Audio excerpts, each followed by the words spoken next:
C'est de réaliser que j'y parviendrai pas seul. Qu'il va falloir que mes 3 principales fonctions organisationnelles, la finance, les opérations, puis le développement commercial, que je les comble avec les meilleurs de l'industrie.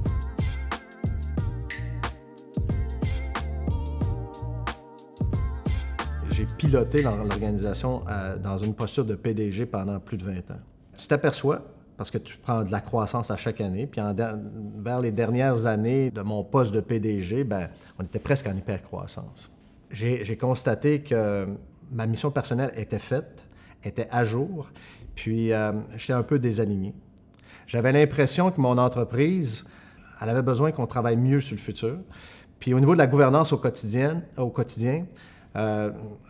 c'était plus difficile. Ça commence à être ardu. L'efficacité opérationnelle n'était pas au rendez-vous. Honnêtement, ce que j'ai fait, mon premier réflexe a été de me déposer sur le papier. J'ai commencé par moi, de façon très égoïste. Là.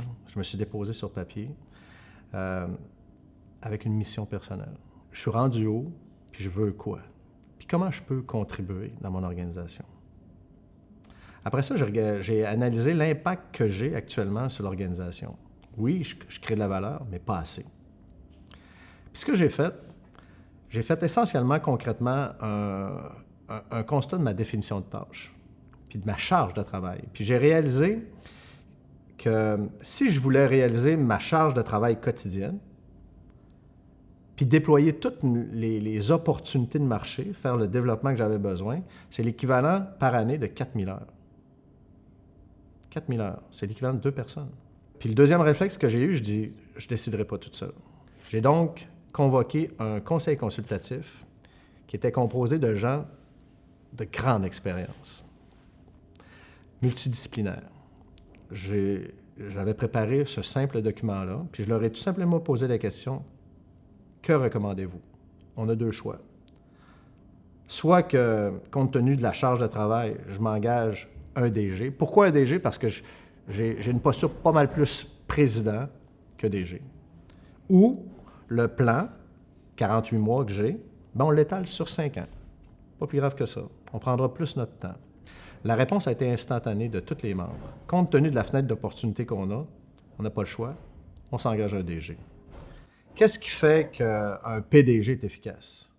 Un PDG est opérationnel, il est cohérent avec stratégie, il est mobilisateur. La cohérence, la vision, la mobilisation. Si ces 2 personnages-là s'alignent là-dessus, c'est gagnant.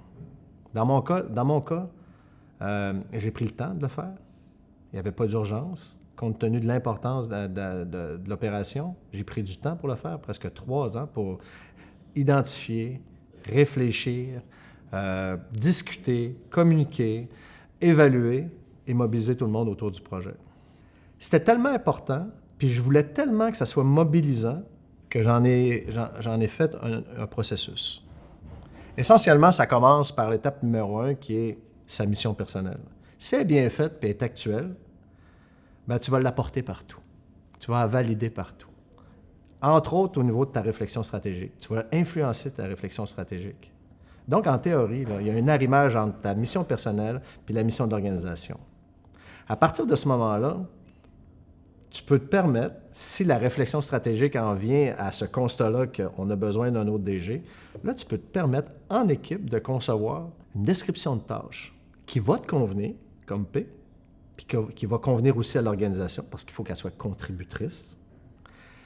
Puis par incidence, la description de tâches du DG va se déployer. Compte tenu du fait que mon DG est un ingénieur pragmatique, rationnel, ça faisait du sens ce que je lui ai proposé. On s'est dit, regarde, la première chose qu'on va faire, on va passer des tests psychométriques. On va se valider que moi, comme président, j'ai-tu la capacité de le faire? Toi, comme DG, as-tu la capacité de le faire? Puis la réponse a été oui. Les tests, après ça, on a passé des tests psychométriques collectifs. On est-tu capable de travailler ensemble? La réponse a été oui.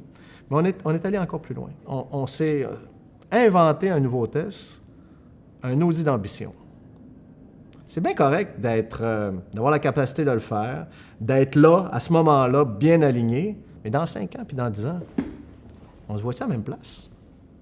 Tu sais, si moi, comme entrepreneur, dans 5 ans ou dans 10 ans, je me vois maintien de business, je profite de la vie, Puis lui a des idées de grandeur. Il veut doubler, il veut quadrupler, il veut avoir des bureaux un peu partout. C'est un échec annoncé. Pour faciliter la transition, j'ai adopté un certain nombre de principes. Puis qu'aujourd'hui, je m'aperçois que c'était les bonnes choses.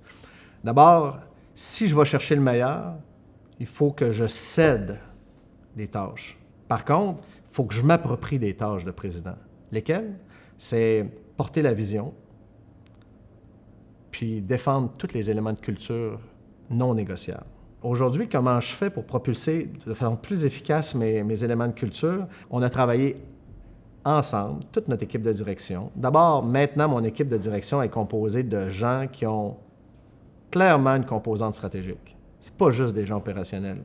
C'est tous des visionnaires stratégiques qui possèdent mieux que moi les éléments opérationnels de leur fonction. Donc, quand on fait des réflexions stratégiques, je suis plus seul. Donc, ce qu'on a développé, c'est un outil qu'on appelle les codes culturels. C'est hallucinant. C'est 9 codes culturels vont faire vivre à peu près ou vont générer 95% des comportements observables, souhaitables que je veux avoir sur l'organisation. Donc, c'est des codes culturels. Ces codes culturels-là, on dit souvent, ça, c'est les 9 phrases que Martin dit tout le temps. Mais maintenant, on s'est approprie, puis on est dans nos sites de travail, puis on les utilise. Tu sais, moi, ce que je dirais à un entrepreneur qui doute de ce que je dis, là, c'est auditez donc. Tu sais, tout se corrige dans la vie. Si vous pensez que la traque, vous l'avez mal prise, vous êtes le porteur de ce processus-là. Un temps d'arrêt. On réfléchit puis on recommence. Tu sais, l'important, c'est d'avoir une direction. Des fois, tu peux prendre différentes trails, mais gardez le cap. Gardez le cap. Aujourd'hui, je me porte beaucoup mieux. Je m'implique plus socialement. Je voulais faire plus de sport. Je voulais être plus avec mes filles. Je voulais faire des voyages de meilleure qualité avec ma conjointe. Ça, c'est atteint. Tu sais, mon DG a les mêmes qualités que moi. C'est un gars qui a un ego, mais qui est rempli d'humilité, puis qui sait qu'il ne réalisera pas ses ambitions seul. Puis ce qu'on a fait ensemble, il le fait avec ses subalternes. Puis on a un code culturel chez nous, c'est l'entrepreneur chez l'entrepreneur.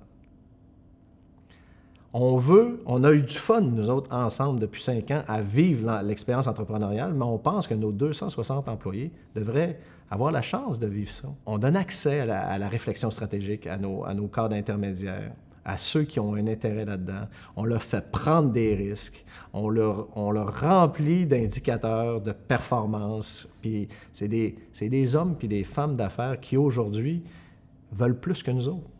Ils développent à notre place. Aujourd'hui, on ramasse des contrats finement travaillés, puis je ne suis même pas impliqué dedans, mais je suis encore plus fier que quand c'était moi qui ai travaillé à 100%.